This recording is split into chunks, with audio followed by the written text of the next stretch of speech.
Assalamualaikum warahmatullahi wabarakatuh.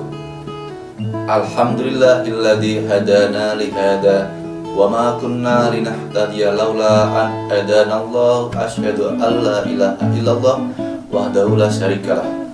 Allahumma sholli ala Muhammad wa ala ali Muhammad wa may ya'tasim billahi faqad hudiya ila siratal mustaqim. Amma ba'du. Sahabat siraman hati yang dirahmati Allah Subhanahu wa taala.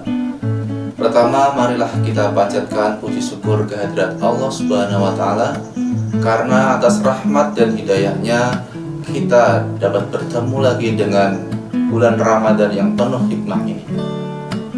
Sholawat serta salam tak lupa selalu kita sanjungkan kepada Nabi Muhammad SAW yang selalu kita nantikan syafaatnya di yaumul akhir.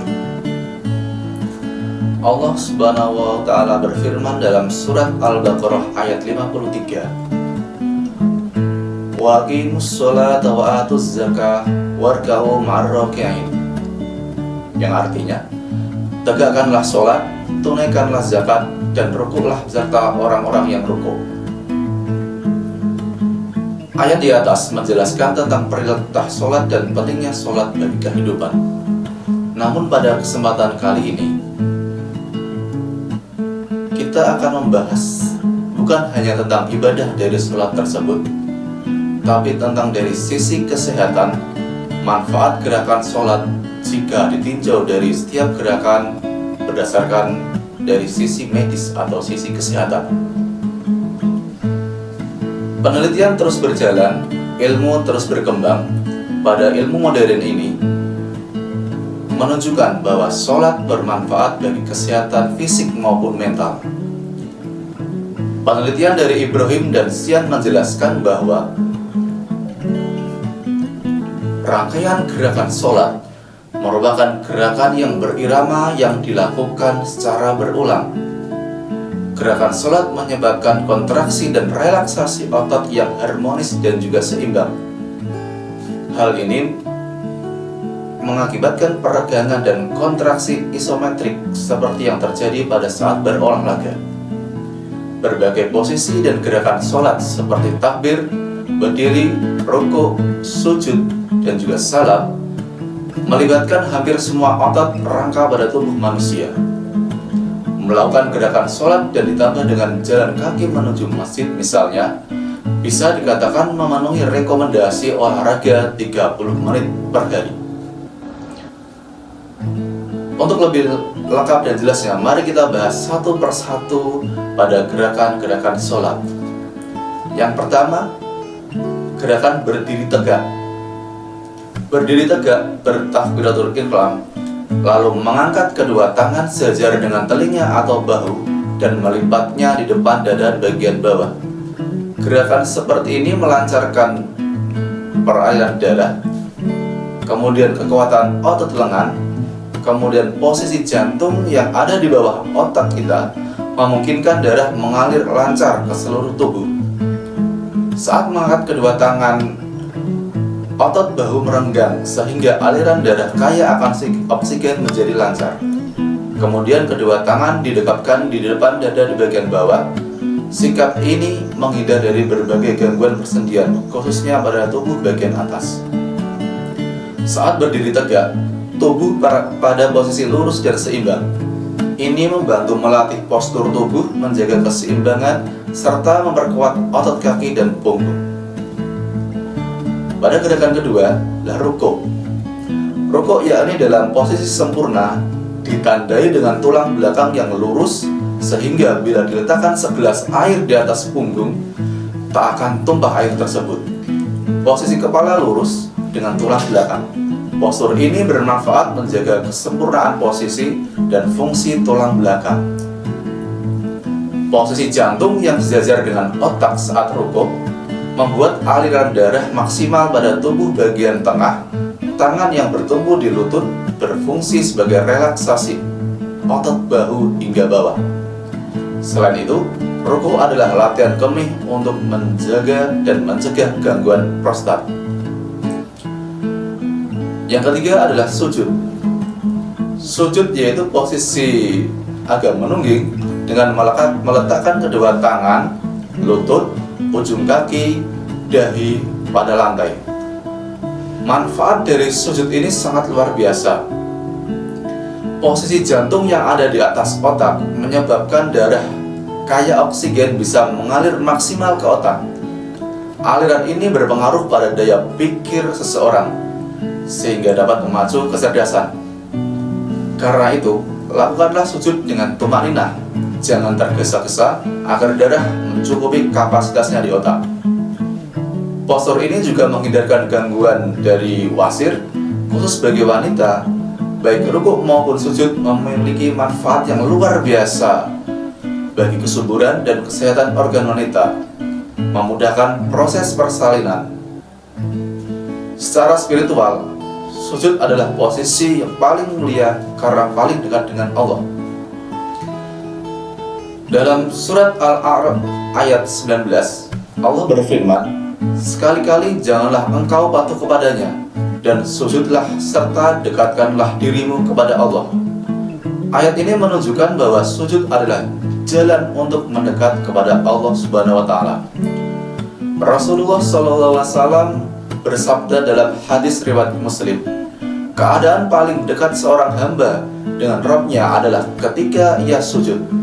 Maka berbanyaklah doa dan berbanyaklah sujud."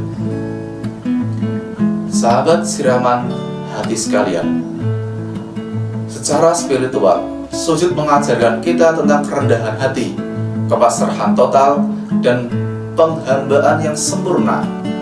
Ketika dahi menyentuh bumi, disitulah ego runtuh, kesombongan hancur, dan hati menjadi lembut. Namun selain keajaiban spiritual, sujud juga memiliki hikmah dari sisi kesehatan.